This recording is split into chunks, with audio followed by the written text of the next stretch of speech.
Mr. Pop. Eat. For more details.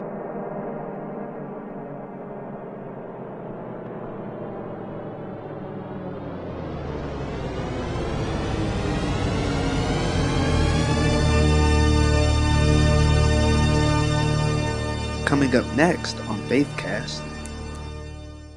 We are so blessed. You would think we would behave because we have guests in the studio, but that's not the case. Because that's not who we are.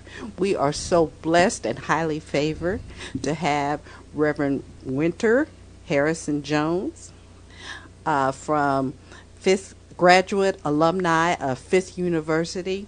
Shout out to Fisk. I knew there was a sound that was going to come. So there is. I didn't know that. I already knew there was going to be something. Oh, that's not the sound. That's just what I came up with, you all. Okay. Yeah. Okay. Yeah. He can't tell us the sound or he'd have to kill us. Okay. I don't want to know. No. I don't want to know. Reverend Harrison Jones is here with us to tell us about an event that's coming up next weekend that you, my friends, want to make. You just absolutely, positively do not want to miss. Because if you miss it, people be talking about it Monday around the water cooler, and you'll be mad because you'll be left out of the loop. Thank you for coming in. Thank you so much. It's so good to be here. Tell us about what's going on next weekend. I can hardly contain myself. Well, thank you so much. First of all, thank you all for your spirit of congeniality. It's so good to be here in the studio with you. Uncle Steve, for reaching out to Shannon, the communications director at Light of the World Christian Church, and for Joy for greeting us so welcomely at the front door. And so all roads lead to Light of the World Christian Church next week. The Fisk University Choir will be here in Indianapolis. Fisk is right here in our backyard. It's in Nashville, Tennessee. Amen. And the institution, we are right now, actually I serve on the national committee, we are preparing for our sesquicentennial. All right. And so we are turning 150 years old. Look at God. And so the Lord has blessed the institution. It was an institution founded, of course, for the education of newly freed slaves in Nashville. And it actually is the oldest historically black college in the state of Tennessee. Okay. And so for 150 years, it has maintained its distinctive of excellence. And according to some historians, no other institution of higher learning in the nation has shaped the future or the context of black culture in America as Fisk University. When you talk about W.E.B. Du Bois, when you talk about Congressman John Lewis, when you talk about Hazel O'Leary, the first African-American and woman Secretary of Energy, and Nikki Giovanni, and so on and on and on and on, Fisk has produced some of the world's leading humanitarians and historians. But at the core of who we are is music. Mm-hmm. Many of you may be more familiar with the Fisk Jubilee Singers. Really, within my field of philanthropy, I call them some of America's first black philanthropists. Right. Because as the school struggled in its first years, George L. White, which at that time either was the provost or the librarian at Fisk, but nonetheless, he formed this group of singers to sing the old slave songs, the old spirituals, the old field songs, and they toured this country and the world raising money for the institution, such that they made their way even over to England, raising money and from Queen Victoria. And it's rumored in her diary that is how Nashville received its title as Music City, because she wrote in her diary, these singers must have come from a music city. Oh, okay. And so that's the core of who we are. We're a wonderful liberal arts institution which has thrived for 150 years on music and the arts. But as a caveat to our long legacy of musical excellence is our university choir, which, unlike the Fisk Jubilee Singers, which usually are maintained around 7 to 11 singers, the university choir is 70 deep. Wow. Right. And founded as the Mozart Society. What I love so much about the university choir as a university choir alumni, their repertoire of music goes from not only the Negro spirituals of the Jubilee Singers repertoire, or their canon, if you will, but also to contemporary gospel. And so this concert, as they come to Light of the World next week, October the 31st at 6 o'clock p.m., there's a little bit of everything for everybody. Dr. Christopher Duke, which is, not only is he a Fisk alum, but he has been the university choir director for eons, and hopefully he won't get upset with that, but for eons. Just one eon. Well, just one eon, but as Claire, 2 or 3. He has done a wonderful job of maintaining such a rich and robust musical repertoire with the choir. And so they'll be here in full concert. They're coming with dancers, they're coming with their drummers, they're coming with their musicians. All of them are students. All of them are matriculating students. They are math majors. They are community relations majors. They are political science majors. But they all converge on the gospel of Jesus Christ in the university choir, and they'll be here ministering in song next week. That's a blessing. I was trying to do some research so I would be ready for this conversation, and realizing with the that part of the purpose of the university choir was that the Jubilee singers had such a heavy singing load.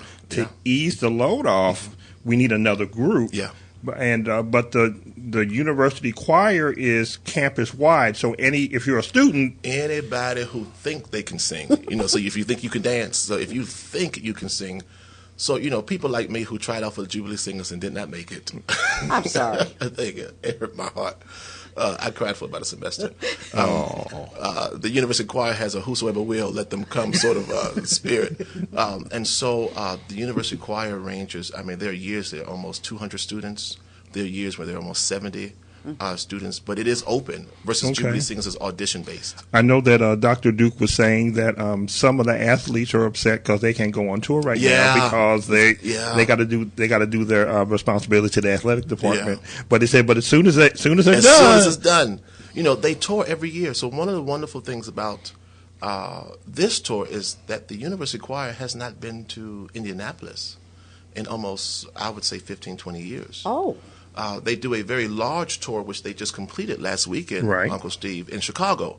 Chicago happens to be one of Fisk's largest, if not the largest, sort of alumni territory that cultivates potential students for us. And so for the last 10, 15 years, they've driven through Indianapolis. But have never stopped here. A lot of people have and so that's a wonderful thing about this opportunity is that they will be here with us to bless the entire Indianapolis community. Okay, and I want to remind somebody of one of my favorite four-letter words involved with this is free. Free. So don't have to go to Ticketmaster, don't have to go to StubHub. No Ticketmaster, no StubHub, no paper brown bag, all of the other places. It's like salvation, just come. Yeah, just come. Just come. And there will be a free will offering. And one of the things I love about, certainly to our partners, Pastor Richard Reynolds of the New Revelation Christian Church has been a wonderful, wonderful partner with us, certainly Light of the World, and Dr. David A. Hampton sort of as our leading sponsor and host, along with Minister John Ray, our Minister of Music there, have been wonderful. And then, which we'll talk about a little later on, even Second Presbyterian, Dr. Lewis Galloway, and Michelle Lauer, their Director of Music, have underwritten this experience so that all of the money raised on this tour from both Saturday's concert and Sunday's worship service goes directly to student scholarships. So not only are you coming to hear good music, not only are you coming for spiritual fervor, not only are you coming for inspiration, not only are you coming for sort of soul aspiration, but you know that also that every dollar you give in support of this event will go to ensure that a next generation or a now generation of aspiring students are able to attend college at a lesser cost. Amen. I think, too, especially for young people, that they need to see college students, young people like themselves, that they can sing. They can sing in the classic European style, and they can sing gospel, and they can sing a cappella, and they can move and dance, and they can praise the Lord and do all these things all at the same time. All at the same time, which I think is the thing that fascinates me because I'll be there. Thank you so much. That's not a, I'll be the guy. I'll be the guy probably walking around with a camera to keep telling them to sit down. But if I can get permission. Yeah, we'll give you a free walking pass. We'll give you a walking pass. But, Uncle Steve, one of the things that you mentioned is so important, which is the power of seeing. When I served as youth and young adult pastor of Mount Olivet Baptist in Rochester, one of the largest segments of my ministry was cultural development. Okay. And so I often tell people that my ministry model is we see Christ through culture, education, and career development and faith formation. But nonetheless, we would do summer cultural tours. We would take the children all over the country, Howard to Philadelphia to Virginia. And though they would be 3-day sort of African-American historical tours, we would always include a historically black college or university in the tour. Well, and I bring this up for this very important part, which what you just said, Uncle Steve. we were having some behavioral problems on our first tour. And some of our young ladies and men could not understand why we were so strict about things like decorum and appearance. And, you know, you talk about dreams, you talk about goals, you talk about you could be whatever you want to be, but unless they see that, if they don't see examples of those things in their immediate context, then those things are not reality. Right. So I never will forget, and this was a wonderful teaching moment, Joy. Okay. For me, as a pastor, when we pulled up to Howard University in Washington, D.C., there on Georgia Avenue, preparing for our tour, and we had just had a very stern conversation about decorum and why purple hair might not be right, and, you know, all kind of things. And they didn't get it. I could tell they didn't get it. And I left it alone. When we got off of the bus, just so happened the medical school was dismissing for break, for lunch break. And out comes 100 or 200. Young, gifted, and black, to take Nina Simone's words. Okay. African-American women and men dressed in white coats. Walking firm, sense of self. And do you know what happened in that moment? When my students looked and just saw, they immediately began to straighten up. I saw people combing hair. I saw people closing blouses. Yes, Lord. You know, but that's the power. And so, regardless of whether I had the sort of fact sheet, it was those moments sort of conversing with those students that their destiny became real. So what we want people to understand, and this is not sort of parents leave your children at home. This is bring the whole family. Bring bring your 9-year-old, your 10-year-old, your elementary school student, your middle school student. Bring the entire family, because there is something there that will happen to the soul that will be inspired and encouraged by music. But there's something else that will happen, and that young person, regardless of their race or class, will understand that I too can aspire. Exactly. I too can achieve, and I too can overcome. Exactly. I absolutely agree. We're gonna play a song and come back, and we're gonna talk about another part of what's going on next Saturday. All right. Next Saturday, and which involves understanding the importance of college and going to college. So essential. And to that end, I have pulled up a song by the Fisk University Choir. It was off of the website. Yeah. And I don't know I know it was posted in 2011, but I don't know if that's when it was. The song is "Oh Glory." Yeah, "Oh Glory." And there's room enough. Yeah, amen with that. And the lead is Tremaine Parker. Yes, Tremaine. And we're going to give it a shot as soon as I get it loaded up here. Thank you and so then much. we'll be back. All right. You are listening to How Sweet the Sounds on RadioNext.tv.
ladies and gentlemen, that was the Fisk University Jubilee Singers.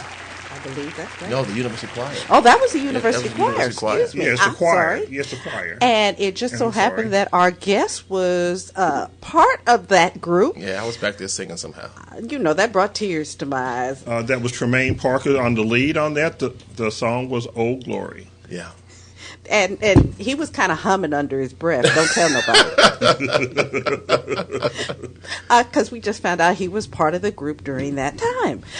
We have with us today Reverend Winter Harrison Jones, great man of God who is in Indianapolis doing his season in the wilderness, is all I can say, who is sharing with us about what a spectacular, fantastic event we are in, treat we're in store for next weekend. Next week. So bring us back up to speed. Well, let me say again that this is the Fisk University choir, 70 young people singing their hearts out. A wonderful repertoire of music. There'll be a Light of the World Christian Church next Saturday, October the 31st at 6 o'clock p.m. And of course, if you don't know, Light of the World is located at 4646, Michigan Road. But one thing that's special about this tour, really all of the choir's tours, is the choir is also the sort of admission ambassadors for the institution. So wherever they go all over the country, whether it be their Chicago tour or their D.C. tour or their Florida tour, there's always an admissions session or meet and greet with prospective students, which is so important as we continue our conversation about exposure. And so next Saturday, beginning at 5 o'clock, there at Light of the World, we welcome students of all ages, whether they be middle school or high school, and we're so blessed to have actually the Director of Communications of Light of the World Christian Church here in the studio with us, Ms. Shannon Lawrence, which also happens to be the former Dean of Students at Chicago State, to really help us drive home just how important understanding the admissions process is. Fisk might not be the place for you. We pray that it is, but it might not be the place for you. There are thousands of schools here in the United States and certainly more internationally. But unless we understand the process, the processes are the same, give or take. And so it's so important that whether or not Fisk may be your school of choice or not, to come next Saturday at 5 o'clock and to hear. And so Shannon has firsthand experience as a professional on just how essential and just how important really understanding the admissions process is. And so Shannon, you take it from here and really press upon our listeners of just what an invaluable tool and opportunity this really is. Good morning. Thank you so much, Uncle Steve's Joy, for having us this morning. Thank you. I think the most important thing to share is knowledge. I have found, as you said, as the former Dean of Students, it was very disheartening to me that many times young people would be ready to enter a four-year institution and they were not prepared, not because they didn't have the academics, the aptitude, the desire, but there was a lack of knowledge on the actual process of how to get from high school to a four-year institution. And that lack of knowledge is our greatest hindrance. The number one problem I saw is that we're getting the information too late. So you're already a junior, you're already a senior, and now is the first time that many of them were thinking, oh, I would like to go to college. My biggest learning curve was being shocked that even in 2011, 2012, that there are still so many first generation college students. So unlike their white counterparts who may have generations and generations of information, parents, grandparents cannot provide the information that they didn't have access to.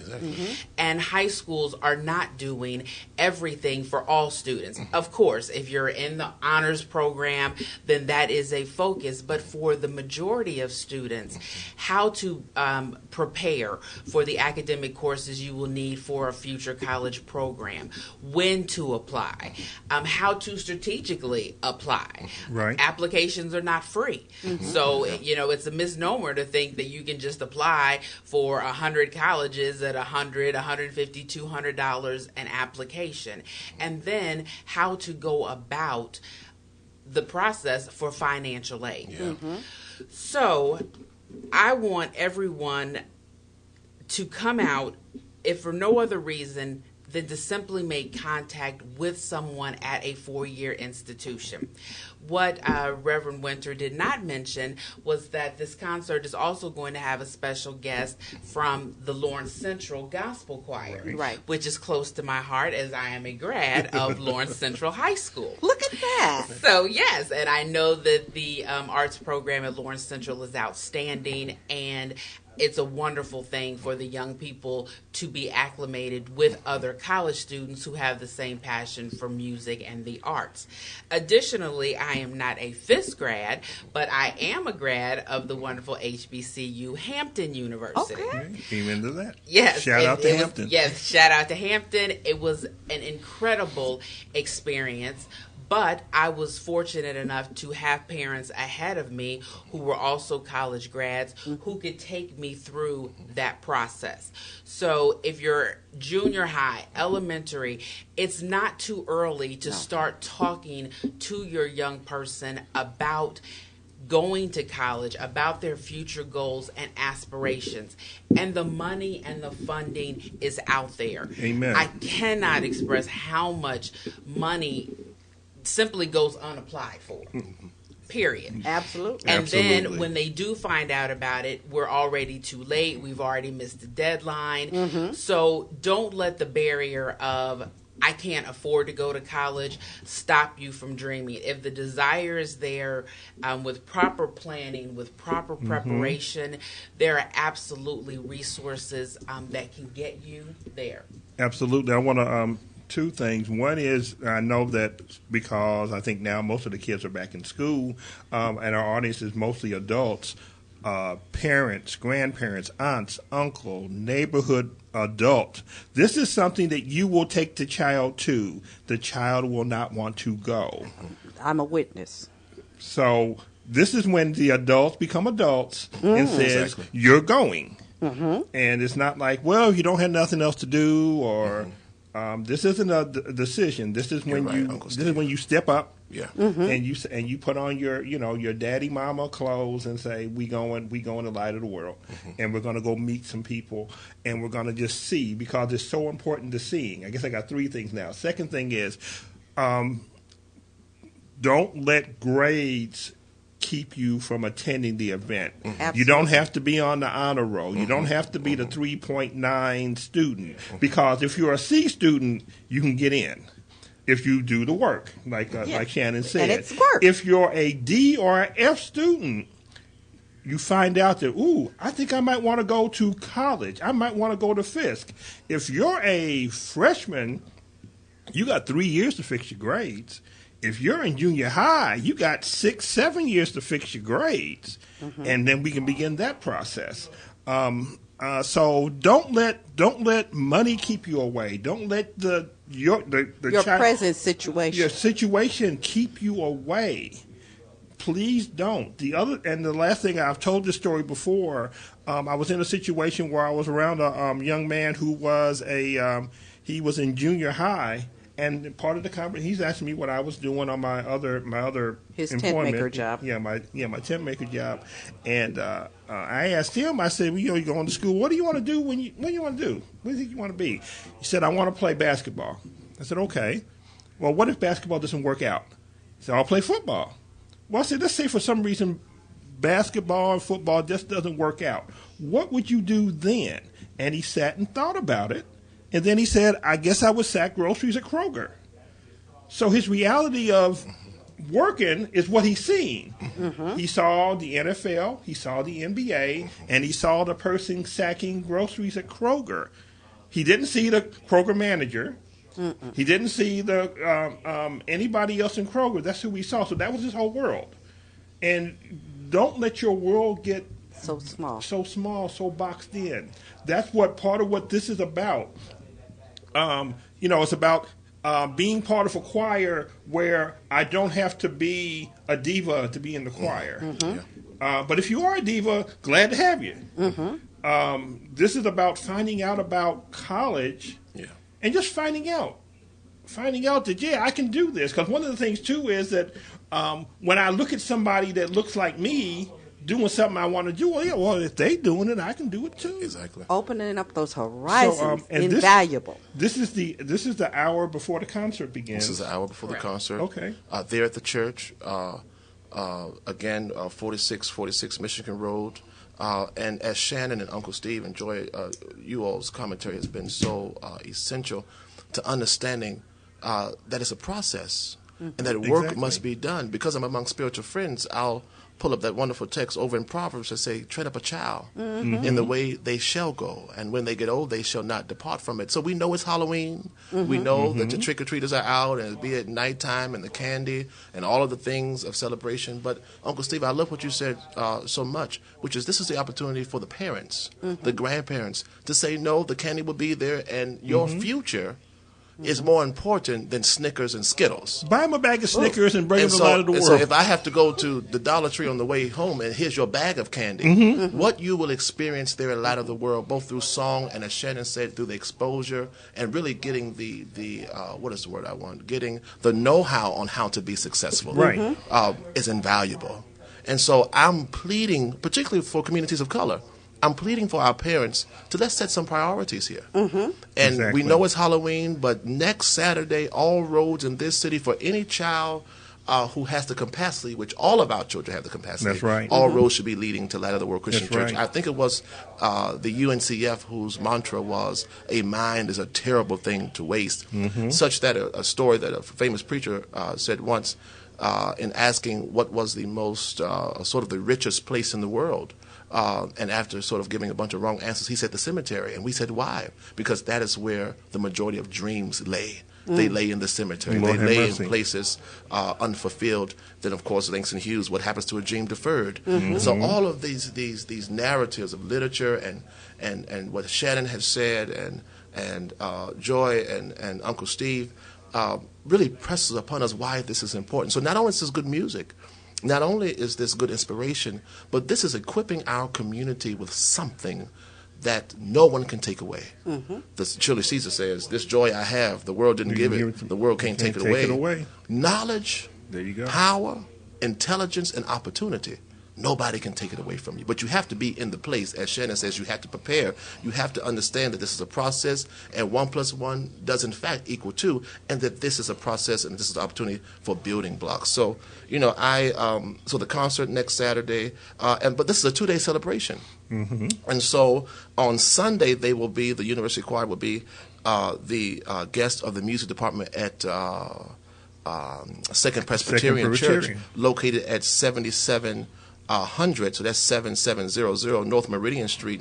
We're so grateful to Dr. Lewis Galloway, which is the senior pastor there, and Michelle Lauer, which is their minister of music. But the choir will be there at all 3 of their worship services that day at 8:15, 9:30, and 11 o'clock a.m. And what's so special about that is that the University Choir will be singing not only separately, but along with the choir at Second Presbyterian. But, whenever you are afforded opportunities like this, it would behoove us as people of God and as people of color in particular to take advantage of these things. Our students and our young people, I was at church last Sunday at Light of the World and saw a young man, I was in the choir, and saw a young man just break down at the altar, and later learned that he was in such emotional distress because he had just witnessed a friend murdered the night before. My God. Every Sunday at Light of the World, I sit, and certainly in my work as a youth pastor, I sit and I see hundreds of young people who have such wonderful potential sitting in our sanctuaries. And if they just had that flicker of hope, that light to ignite that passion in them, like Jeremiah says, that fire shut up in my bones. If we could just light that flicker, that furnace within their hearts, the sky really is in fact the limit for them.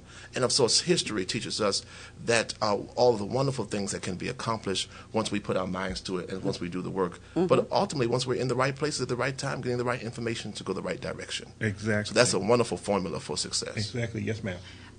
Adding on with Reverend Winter, working with Dr. Hampton, not only is he a man of God, but he also has, like I do, a passion about education. Yes, he does. One of the things I have learned most from working with him is the importance of getting people there.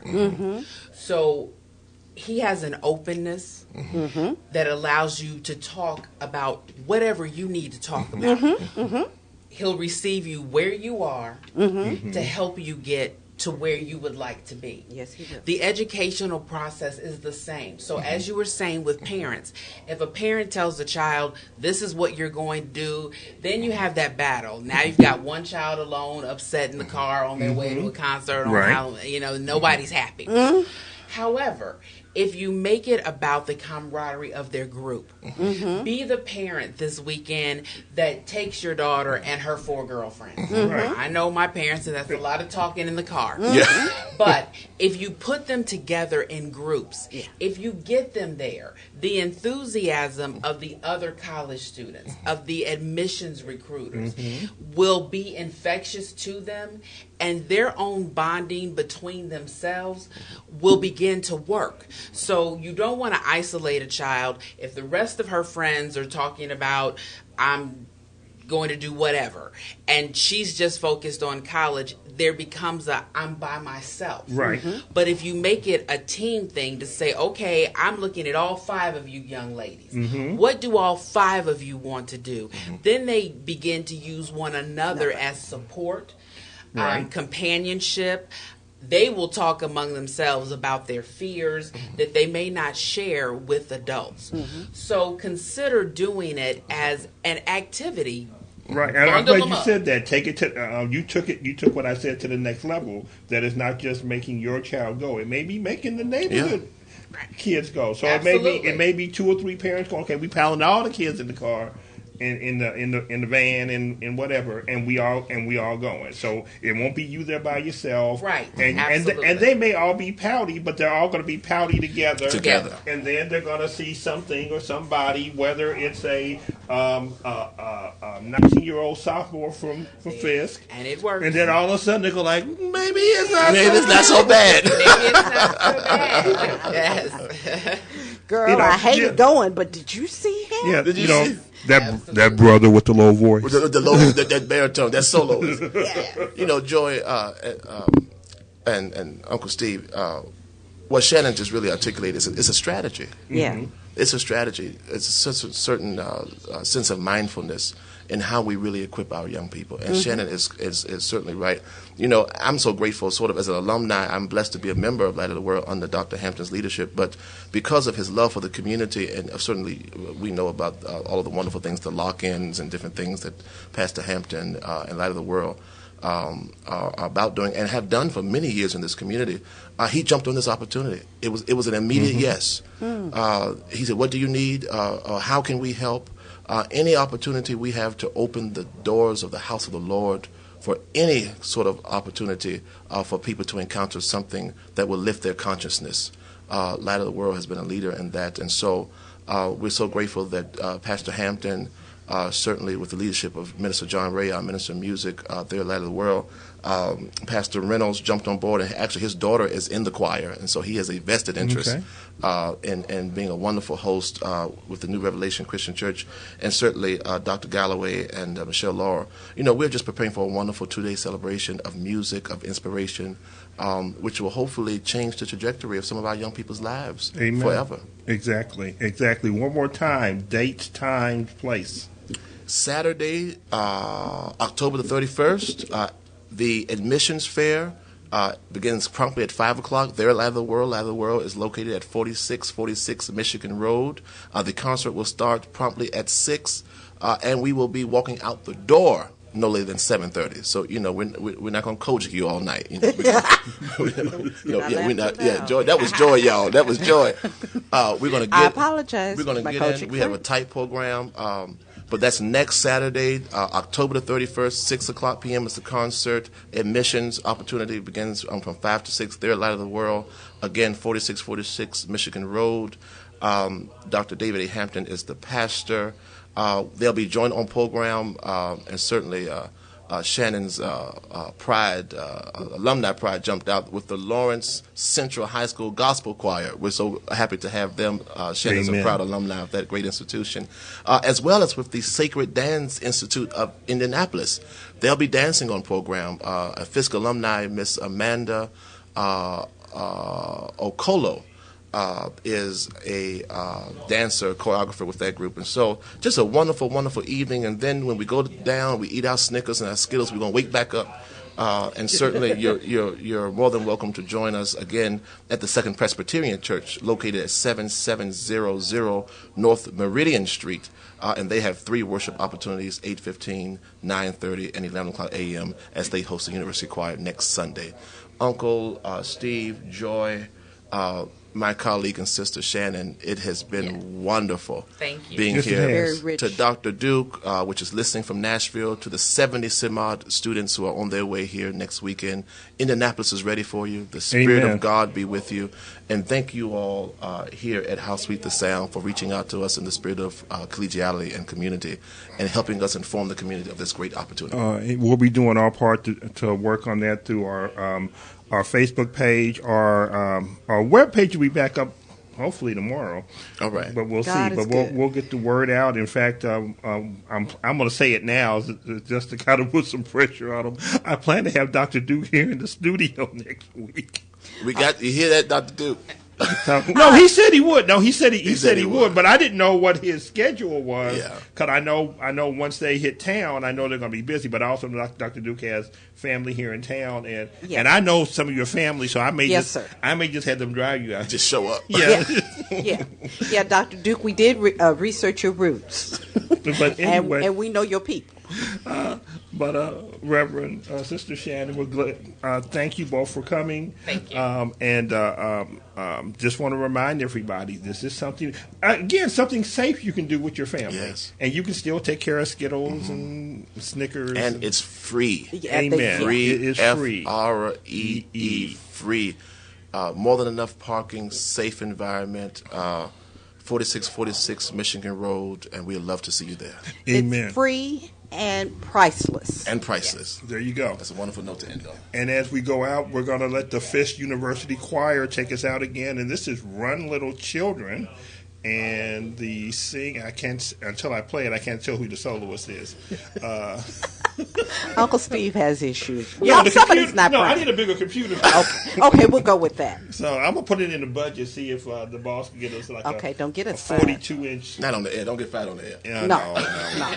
Don't have him come around the corner. And give you Anyway, the look. Run Little Children, you're Run. listening to How Sweet the Sounds on RadioNext.tv. How sweet the sounds with Uncle Steve. Let your soul be filled with the sound.